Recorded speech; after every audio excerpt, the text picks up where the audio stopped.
Hello, this is NEMYRIALIVE, and we continue our broadcasting from Kiev. And we are very happy and proud that our guest today is Tong Zhao. He is one of the world's leading experts on nuclear deterrence, strategic stability, and security issues in Asia Pacific region. He is a senior fellow in the nuclear policy program in the Carnegie Endowment for International Peace.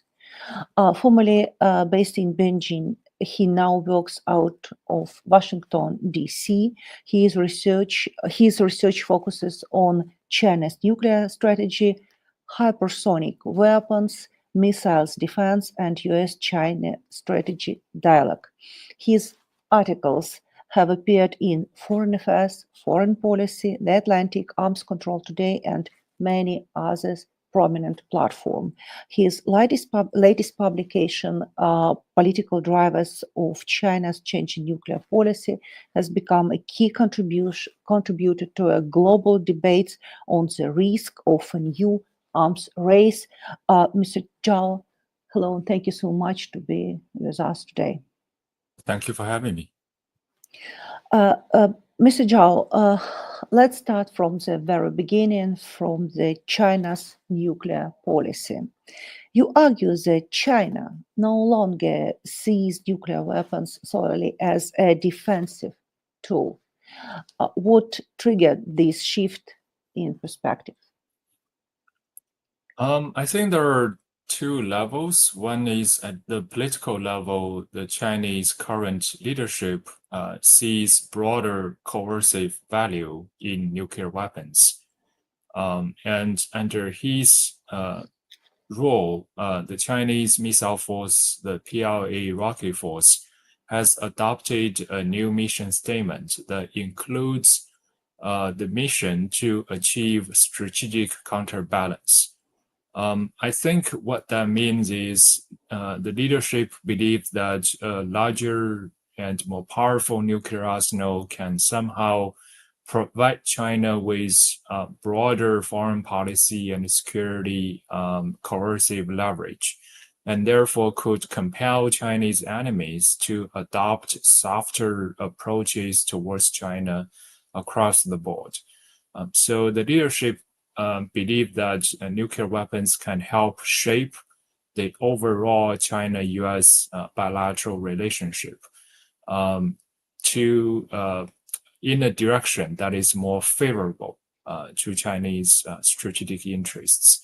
And secondly, at the operational level, I think the Chinese nuclear weapons are still primarily serving the goal of a secure second strike in order to deter a nuclear attack. But the military in China is increasingly worried about limited nuclear threats. They are watching US development of low-yield tactical nuclear weapons, and somehow they convince themselves that China also needs to have the capability to manage a small-scale nuclear conflict. So that's why the military is also developing theater range precision nuclear weapon systems with perhaps lower yield nuclear warheads. And that gave the military the capability to manage a limited nuclear exchange and how, to manage further escalation in case a small nuclear exchange escalates into a larger and more comprehensive nuclear war. What is the main danger when nuclear strategy is increasingly shaped by the military and industrial elite rather than professional experts? Well, one danger is now there are more military stakeholders that are interested in seeing China invest more into nuclear programs. So China is currently developing a nuclear triad capability, land-based, sea-based, and air-based nuclear weapons. That means multiple military services have a piece in the nuclear cake that includes the Rocket Force, the Air Force, and the Navy. So they all want to advocate for greater government investment into nuclear programs. So there will be more supporters of larger nuclear capability. And the military, they are always driven by how to fight and win wars. So that runs the risk of shifting China's nuclear thinking increasingly towards the direction of fighting and winning nuclear conflict. That would be a major departure from China's traditional emphasis on deterring nuclear conflict.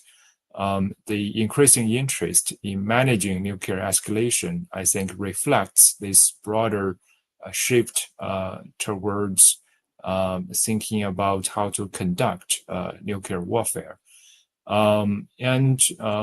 The military is also developing capabilities such as launch on warning or launch under attack, which means they will use early warning system to provide the political leadership with the capability to quickly see and track an incoming missile strike and then authorize an immediate nuclear retaliation.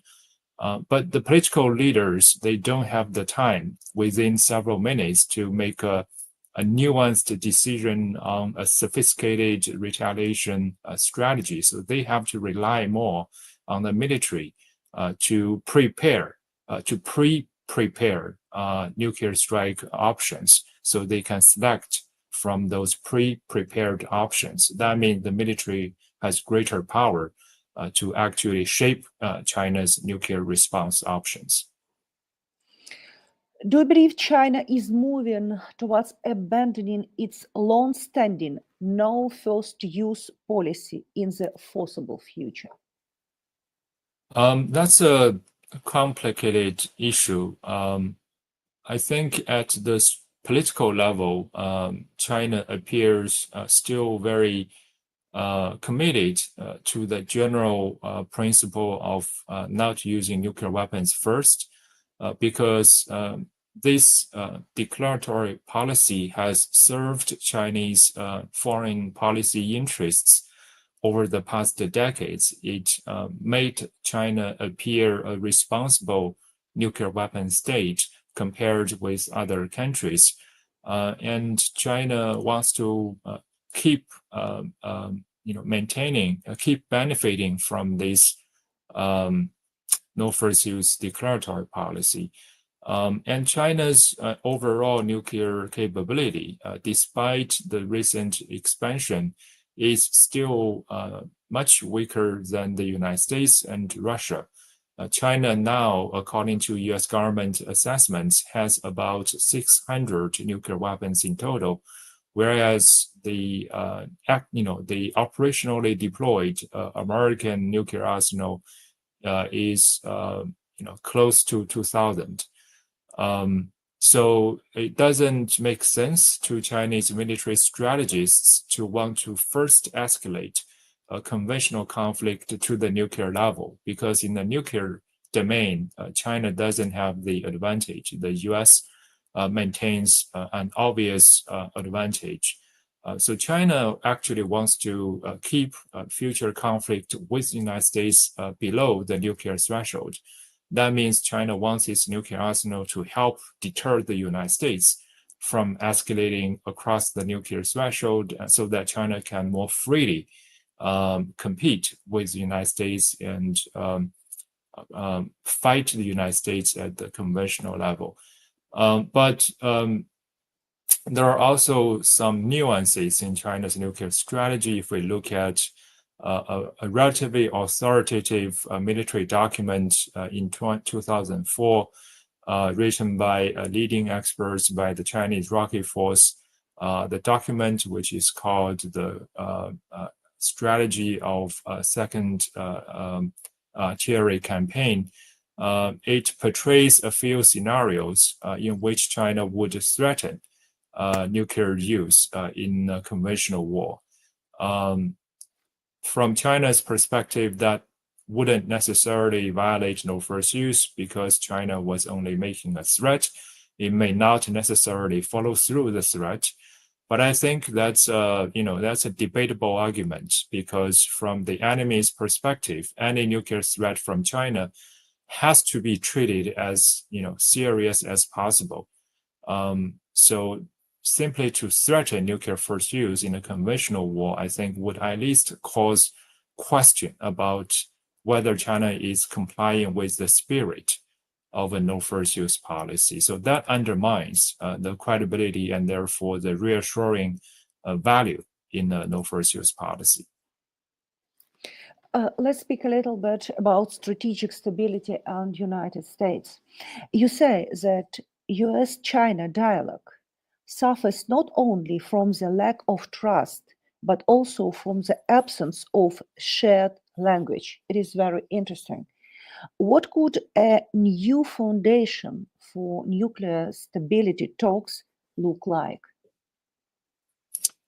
I think sometimes the language matters to China. China recently has become less interested in the term strategic stability between US and China. I think China sees bilateral strategic stability as resembling the nuclear relationship between US and Soviet Union during the Cold War. And that's a relatively equal nuclear relationship in the sense that US and Soviet Union, for the most part during the Cold War, or at least towards the later part of the Cold War, had relatively similar nuclear capabilities. So that's a relatively symmetric nuclear relationship. And that also made it, that contributed, that relatively symmetric nuclear relationship contributed to a bilateral nuclear arms control process. But for China, it refuses to project the US-China current nuclear relationship as a symmetric nuclear relationship, resembling the US-Russia or US-Soviet relationship, nuclear relationship. China, doesn't want to be seen as entering a new Cold War with the United States, and it doesn't want to shoulder the responsibility of symmetric nuclear arms control obligation as implied in a Cold War style symmetric nuclear relationship. So it has been refusing to use the analogy of the Cold War US-Russia relationship to describe its current relationship with the United States. That's, I think, partly why Beijing is increasingly less interested in discussing US-China bilateral strategic stability. But it continues to talk about global strategic stability. So if we want to promote bilateral US-China nuclear talks, perhaps we should use some language that is more broader and more general, such as a strategic security dialogue rather than a strategic stability dialogue. Do you think it could help to reduce the risk of misperception in Berlin, for example, if we will use this type of communication, as you suggest? Yes, I think to some extent, the language can increase or decrease the risk of misperception. For as we just discussed China's problem with bilateral strategic stability with the United States, because that term implies, from China's perspective, an equal responsibility in limiting nuclear programs and negotiating arms control agreements. And China doesn't want an equal responsibility. It sees the United States having a much larger nuclear arsenal, and therefore bearing a special and greater responsibility. So I think it's, in that case, the term bilateral U.S.-China strategic stability creates the misperception in Beijing that it indicates an equal and symmetric responsibility in arms control. What do you think, how dangerous is the combination of China's nuclear buildup and USA nuclear modernization?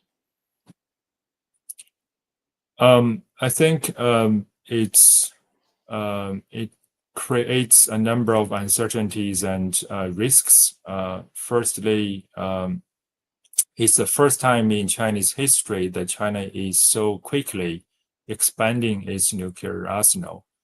For decades, China had maintained a relatively small arsenal of about 200 nuclear weapons. Until 2019, the US government still assessed China to have just a little more than 200 nuclear weapons. But since 2019 to today, the number has almost tripled to over 600. So that's a very abrupt and fast expansion. The problem is this entire process of nuclear buildup is extremely secretive. The Chinese government hasn't provided any information about how many more nuclear weapons China is planning to build. What's the end goal of the current Chinese nuclear buildup? And what's the reason that China is suddenly increasing its nuclear arsenal? What specific security, military, or geopolitical objectives is China trying to achieve with a larger and more diverse nuclear arsenal? Without basic answer, without answers to these basic questions, it easily raises doubts in many countries, including the United States and its allies, because they see Chinese nuclear buildup as totally unlimited and open-ended. So many American strategists worry that China is aiming to achieve nuclear parity with the United States. And that's why the United States today is so concerned about facing an unprecedented threat from two nuclear near peers simultaneously, Russia and China. And the fact that Russia and China are indeed working together on some nuclear-related capabilities, including missile defense and early warning systems. And the two countries are increasingly conducting joint patrols of their heavy bombers, further increased American concern about the threat of two nuclear near peers. Some American strategists even worry that China might want to develop a larger arsenal than the United States, and that China may want to have the capability to conduct disarming first strike against American nuclear forces. And China may want to, change its nuclear policy towards first use. All of those concerns cannot be answered because China refuses to provide basic information and explanation about its nuclear buildup. So the consequence is very broad. It is not only prompting the United States to reconsider its nuclear policy. The United States has been reducing its nuclear arsenal since the end of the Cold War. But now the US is about to reverse this process. There's an increasing consensus in Washington that United States needs to reinvest and revitalize its nuclear capability. And if the New START treaty expires in February 2026, it's very likely that US will upload the reserve warheads into current delivery systems and start increase the number of deployed nuclear weapons. So it causes the United States to renuclearize. It also increases the threat perception of many other countries across the world, Japan, South Korea, and many NATO countries and non-NATO countries such as Australia and others. They are worried about the broader arms race implications of China's nuclear buildup. They also feel that this buildup may be driven by a more ambitious and aggressive Chinese foreign policy or global design. So they need to have a stronger military capability to counter Chinese military ambition. So it has global implications for stability and security, and has, I think, contributed to arms race dynamics in many regions across the world. And the second important implication and risk is it increases the risk of nuclear conflict.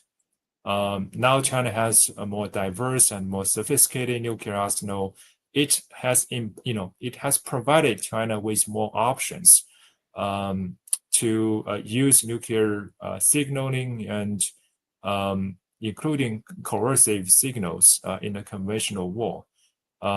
So China has the capability to use nuclear weapons in a limited way against military facilities. It can afford conducting a prolonged nuclear conflict because it can now use nuclear weapons and conduct escalation in a gradualistic manner. That and the fact that China is adopting a new nuclear posture, such as launch on warning, also increase the risk of false alarm, leading to an incidental and unnecessary nuclear conflict. The next important theme is missiles, defense, and space.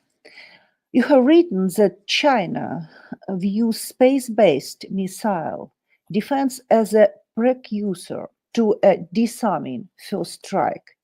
Why is the space element particularly alarming for Beijing?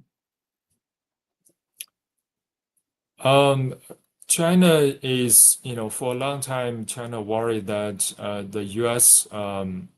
Homeland missile defense system is aimed at neutralizing China's nuclear deterrence.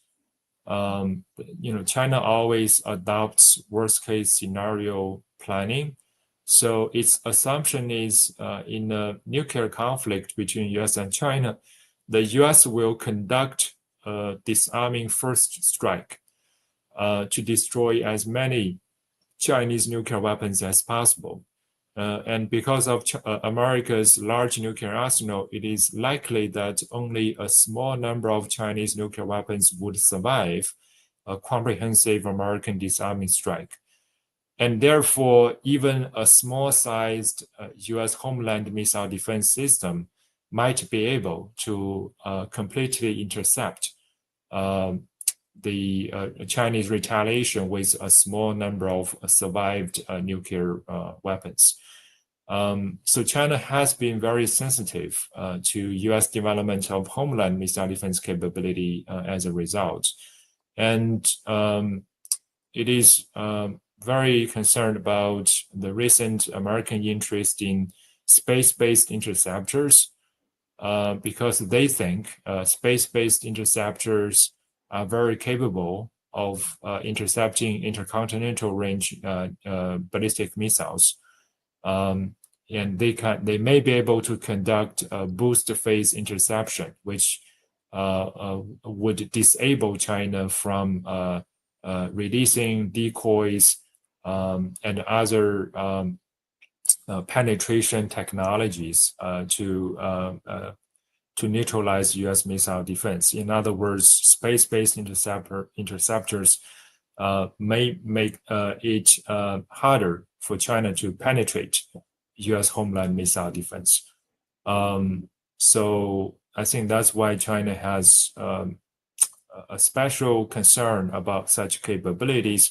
And in addition, China worries that United States development of space-based interceptors might contribute to other offensive space capabilities, because the interceptors may also be able to be used as anti-satellite weapons. So again, China uses, I think, worst case scenario thinking to speculate about American intent, and therefore is very troubled by space-based missile defense systems. Is any realistic pathway to mutual limits or agreements on missiles defense system given current technologies and politics? In theory, I think it is increasingly possible and actually necessary to have a missile defense dialogue, if not arms control agreement. Because China itself is developing a very ambitious plan to develop and deploy multi-layered missile defense systems in China. And China has been very aggressively conducting research on missile defense systems, and has already successfully developed a number of missile defense technologies, including low altitude end phase or terminal phase missile defense systems like HQ-9. It has also developed mid-cost, medium range, and intermediate range missile defense interceptors. The HQ-19 that was publicly displayed recently is one example of that. And China reportedly has developed even a longer range, a more strategic level missile defense system that may be able to defend against ICBMs, intercontinental ballistic missiles. And China, has developed 3 large ICBM silo sites in northwestern part of the country, which means China needs missile defense systems to protect these strategic nuclear and command and control communication facilities. So missile defense is becoming increasingly important for China's security objective. So that means US and China are increasingly, there is less asymmetry when it comes to missile defense. That, I think, can serve as a foundation for some negotiations or discussions, at least, on missile defense issue. China, is worried about US missile defense, and I think for sure United States also worries about the implications of Chinese missile defense. So the two sides can certainly sit down and discuss their mutual concerns and find some common solutions. So the obstacle is, I think, mostly at the geopolitical level. China, hasn't been waiting to discuss bilateral arms control issues when it comes to strategic capabilities of any kind with the United States, being it nuclear, being it missile defense, being it space-based capabilities, or strategic cyber capabilities. So it has more to do with a strategic culture of secrecy and wanting to protect Chinese military capabilities and state secrets, and this deeply embedded suspicion about arms control talks and transparency and verification measures, and whether they can really contribute to Chinese security, and whether they may be abused by a more powerful country to take advantage of China. That a suspicion, I think is a main obstacle for discussion on missile defense issues. In your works, you pay special attention for hypersonic weapons and new arms race. You have warned that hypersonic weapons create a strategic trap. By the way, what does it mean, this strategic trap, and why do they undermine deterrence predictability? I think one important technical feature of hypersonic missiles, meaning boost glider missiles or hypersonic cruise missiles, is they can change their trajectories during flight. I think that causes important challenges to some long nuclear practices, such as launch on warning or launch under attack. Both United States and China now have capabilities to conduct launch on warning, but launch on warning is based on the capacity to precisely predict what's the target, what's the intended target of an incoming missile strike. But if now countries have maneuverable missile systems that can change flight trajectory, including during the terminal phase of their flight, that would make the other side much harder to predict the intended targets and causes misunderstanding. And this problem is further exacerbated by the fact that in Northeast Asia, America's main nuclear rivals, China, Russia, and North Korea, those three countries are located together. And Russia has some nuclear weapon storage facilities not far from its border with China. And if we look at the Chinese-North Korean border, North Korea reportedly has ICBM facilities not far from the border, and on the Chinese side of the border, China also has ICBM units. So if the Chinese early warning detects a launch of US hypersonic missiles towards Northeast Asia, and those missiles can maneuver, can change direction and trajectories during flight, how can Chinese early warning system know for sure whether those American missiles are aiming at North Korea or China or Eastern Russia? So that uncertainty increases the risk of misunderstanding and overreaction. And especially under launch on warning posture, the compressed decision-making time, that the fact that political leaders only have several minutes to assess the situation and make a decision, I think further increase the risk of making mistakes. Do you see any viable chance for international agreements on hypersonic technologies, or is that window already closed?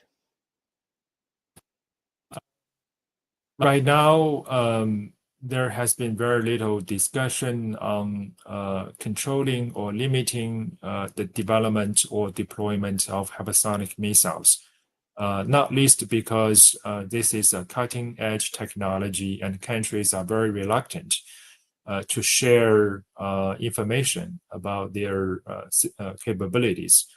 And the major powers, they all understand that future missiles will be very fast and very nimble, being able to maneuver. So they believe that hypersonic missiles represent the direction of a future military revolution. So they hope that this technology will have a great future potential to deliver important military benefit. So they don't want to foreclose the opportunity to exploit this new technology. They still envision a lot of future military utility. But the good news is hypersonic missiles are so expensive to develop and manufacture. So it is unlikely that major powers can afford to procure a large number of them.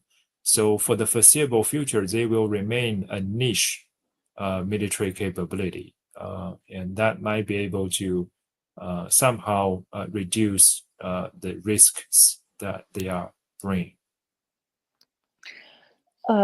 Let's speak a little bit about Taiwan and conflict risk.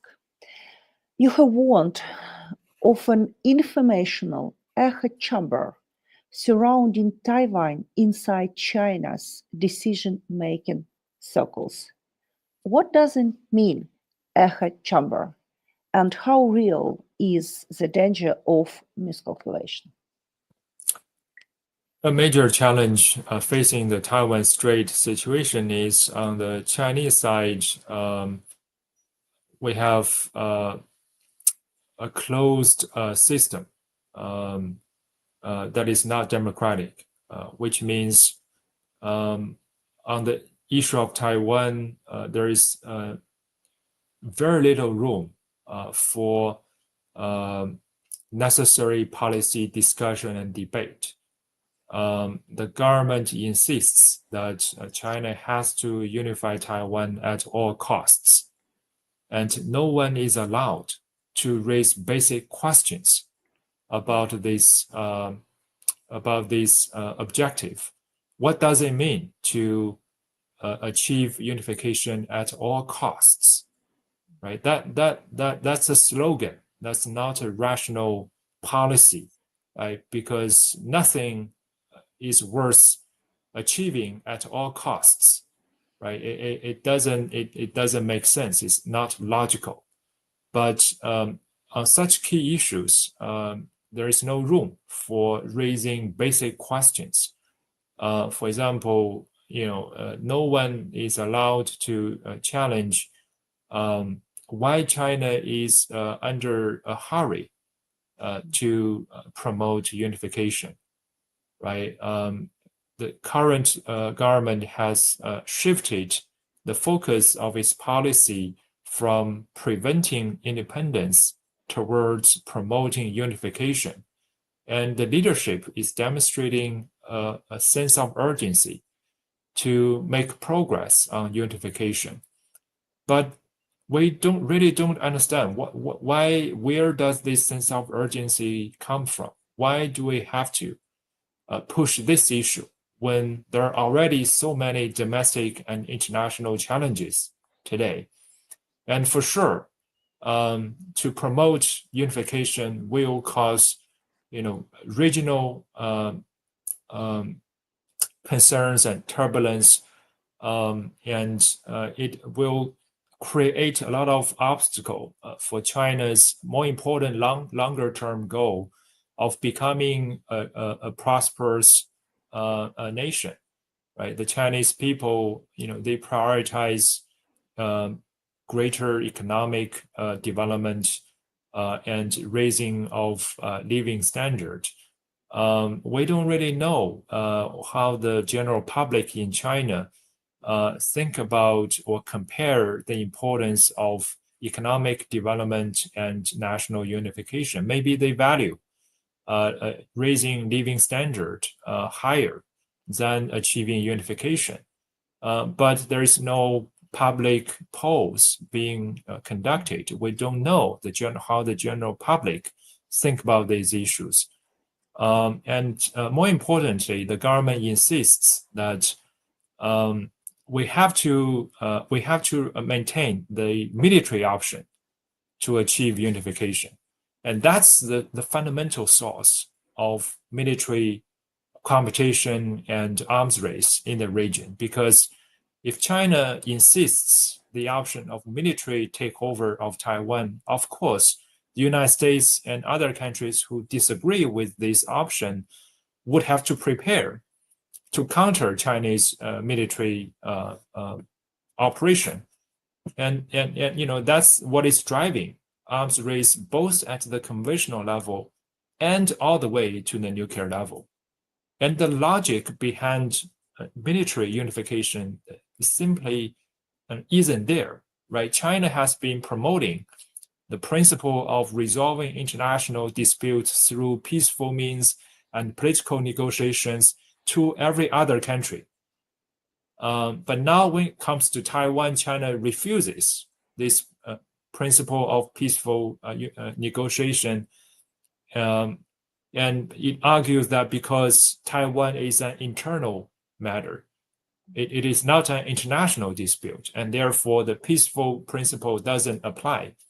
But that doesn't make sense, because if China is willing to settle international disputes with foreign countries with peaceful means only, why does China insist it has to use force against its own claimed brothers and sisters in Taiwan, right? China claims, Taiwanese people are brothers and sisters of the mainland people.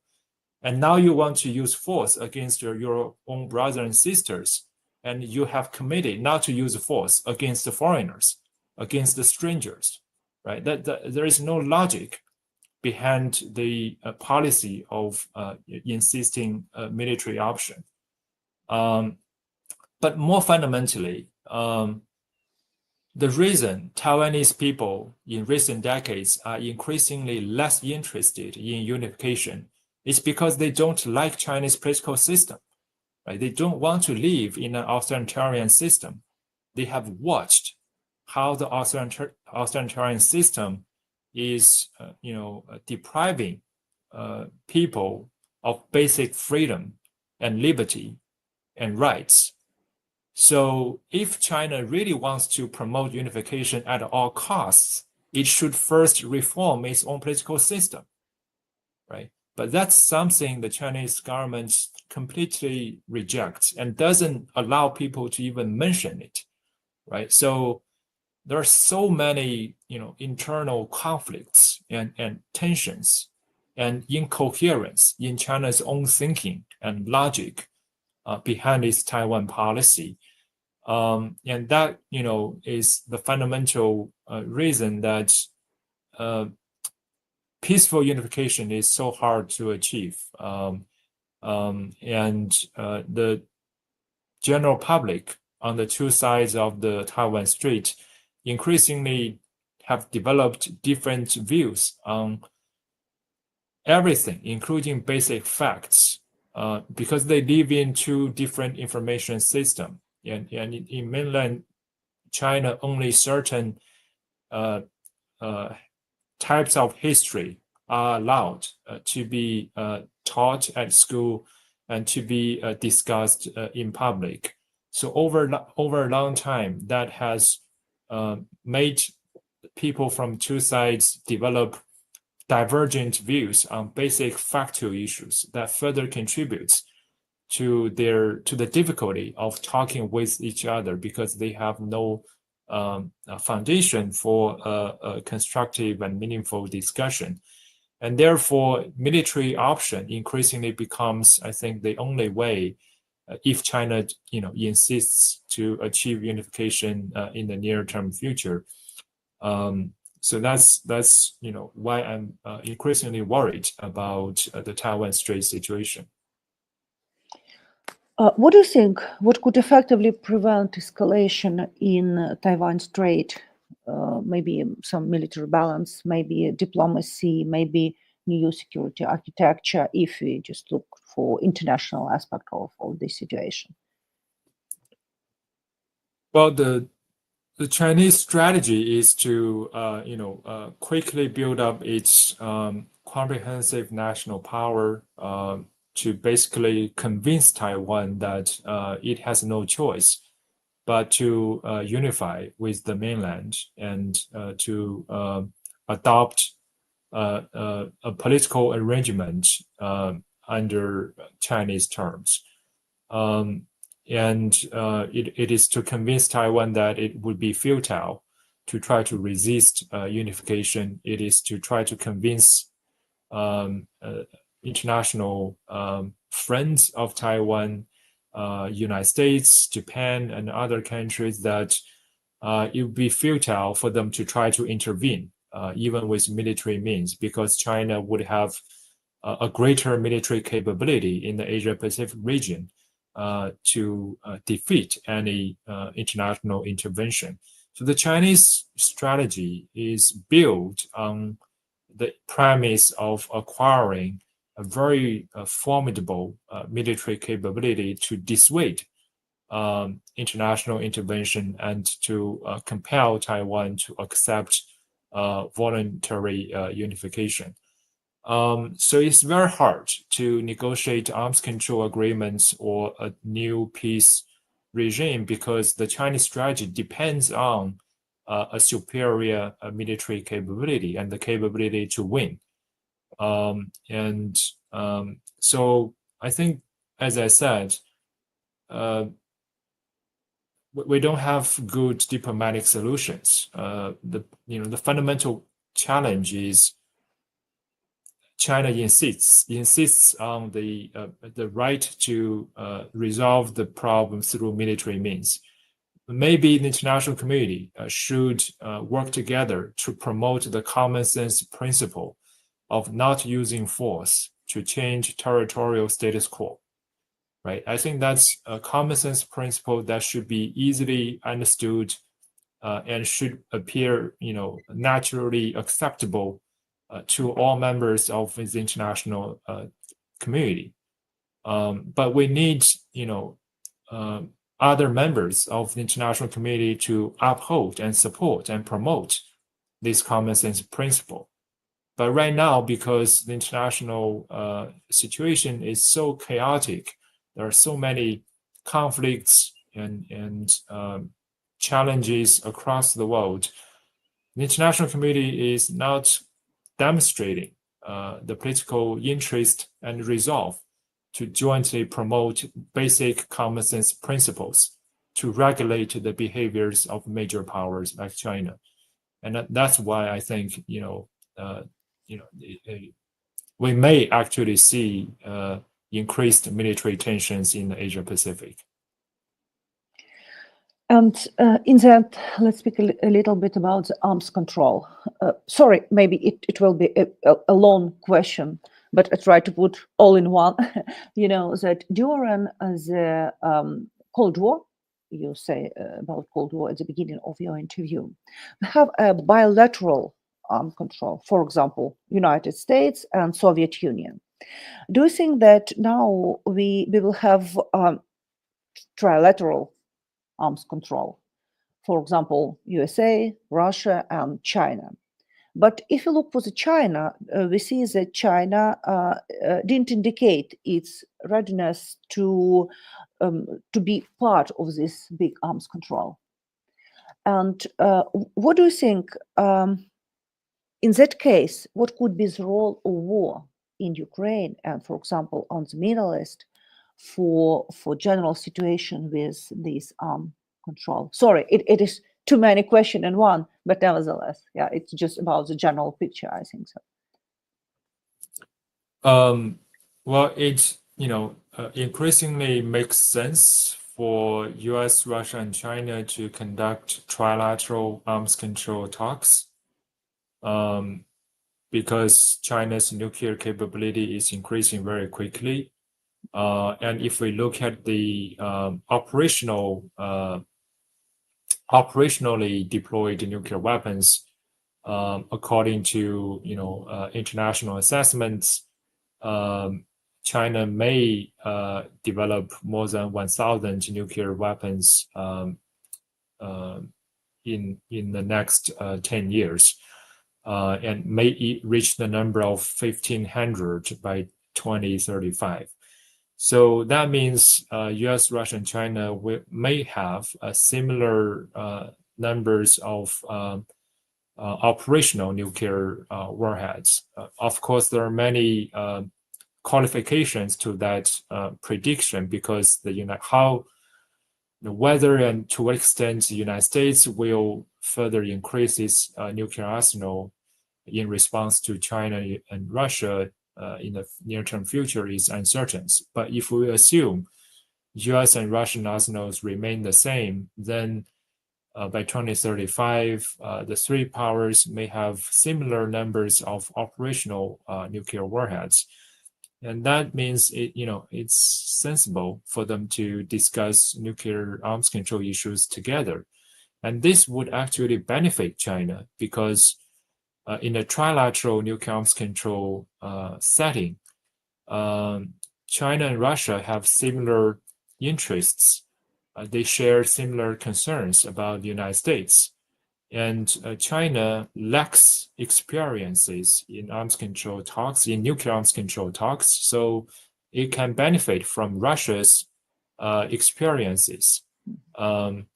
So if China joins a trilateral arms control, I think it actually makes it easier for China to defend its interests than in the U.S.-China bilateral arms control agreement, a negotiation. But somehow Beijing decided during the first Trump administration to reject the format of trilateral arms control. And that decision appeared to be made at a relatively high level, which means after the decision was made, Chinese strategists and experts no longer wanted to entertain the idea of trilateral arms control anymore. So that door is basically shut. Unless President Trump personally raises this issue with the Chinese paramount leader directly and repeatedly, then China may be able, that high level American attention may be able to make China reconsider its approach. But other than that, it's hard to imagine China joining trilateral arms control talks. I think what Ukraine war and Russia's invasion has reminded China is the increasing possibility of nuclear conflict. And the war in the Middle East, including the current conflict between Israel and Iran, is also caused by the risk of Iran's development of nuclear weapons. And depending on how the war develops, maybe the conflict could prompt Iran to further develop its nuclear capability. In that case, the risk of a nuclear conflict in the Middle East in the future will also grow. So perhaps this increased concern about nuclear conflict might remind China of the necessity to at least talk about measures that would reduce the risk of nuclear war. China's adoption of long-term warning posture is a policy that could increase the risk of nuclear war. And China's increasing emphasis on rapid response of nuclear forces also makes nuclear war more likely to happen than before. So maybe the major powers can discuss measures that would give them more time to evaluate a situation in a conflict and less pressure to make quick decisions regarding nuclear weapons. Maybe they should all reduce their reliance on long-term warning to preserve their nuclear deterrence. So they could introduce changes to their long-term warning policies, making them less likely to cause incidental nuclear use. Maybe they can agree not to use kinetic or non-kinetic, including cyber means, to interfere with each other's command control and early warning systems. That could reduce the risk of misunderstanding and overreaction in a conflict. And transparency, I think, is ultimately necessary to reduce nuclear risk and also to contain nuclear arms race. I think U.S. can and U.S. allies can further explain to Beijing why China's secretive nuclear expansion program is forcing other countries to react and respond, and their reactions and responses would then undermine China's own security. So the ultimate consequence for China is negative. So I think the room to have that type of discussion, taking into consideration the developments and dangers of conflicts in other regions in Eastern Europe and in the Middle East, and the increasing risk of military conflicts in Eastern Asia, could, I think, highlight to China the importance of having such discussions in the near-term future. Mr. Zhao, thank you so much for being with us today. Thank you. Thank you. I appreciate it. Thank you.